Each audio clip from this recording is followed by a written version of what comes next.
Hello, my name is Jason Hevel. I'm here at the Tribute to the Legend show in Dundalk, Maryland. I'm interviewing the ring announcer for MCW, Al Albert. Al, how long have you been announcing? Wow, over 20 years? I'd say about 22 years altogether, on and off between the radio show and everything else.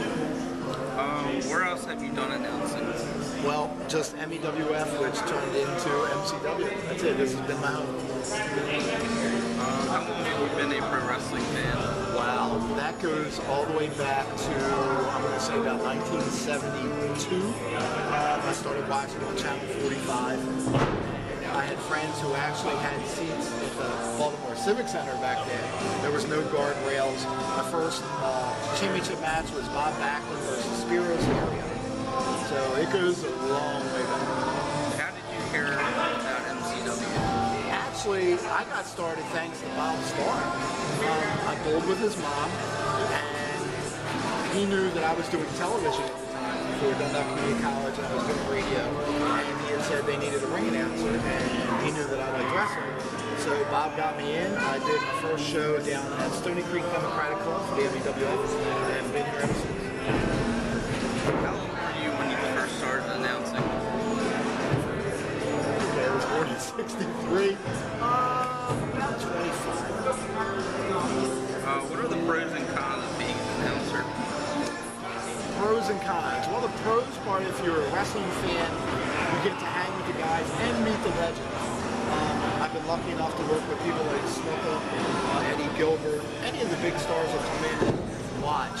You get to meet and hang with them. So that's the pros of it. The cons, I don't know if it's a con, but you're there, you do your job, you get in, you go out, the guys get the spotlight. Not sort of like that, because this is like a hobby to me. It's very, you have to be ready to adapt to changes too. If someone doesn't show up at the last minute, if there's a change in the card and you're not sure of, you know, that's a con, because you're not prepared for it, because you always like to be prepared. How do you get prepared for each show? Well, one, I make sure I shave. Just basically find out a couple weeks ahead of time what the card is or what the preliminary card will be. Cards are subject to change, as they always say. So then when I get here, I'll go in the back, see if there's any changes. Just make sure I have the guys' hometowns right, make sure the matches are right and the lineups right. And then I just go over my head what I'm going to say in the opening, welcoming people if there's any other news or comments or announcements that I have to make that I should be aware of to make sure the lineup's the way it's supposed to be. What has been the highlight of your announcing career so far? Sure. A highlight. I think just being a part of the growth of independent wrestling in Maryland. Meeting all the wrestlers, of course, has always been a highlight because you see them in the ring, you get to hang with them. This led, when I was ring announcing the first time for MEWF, it led to my radio show with the Devious Doc and getting to travel with the WWE and going to their parties and really getting into the know and to the back rooms and stuff like that. So that, I think that was the highlight. If you had any advice for somebody who wanted to become a ring announcer, what would they be?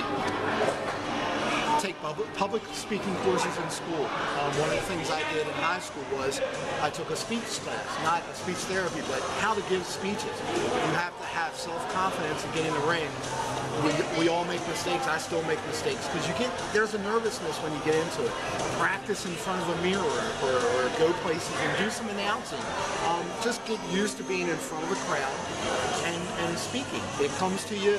We still get nervous, but that's the biggest thing that can help is to just practice doing things, even if it's in a mirror with a brush. You get used to performing, because it is a performance.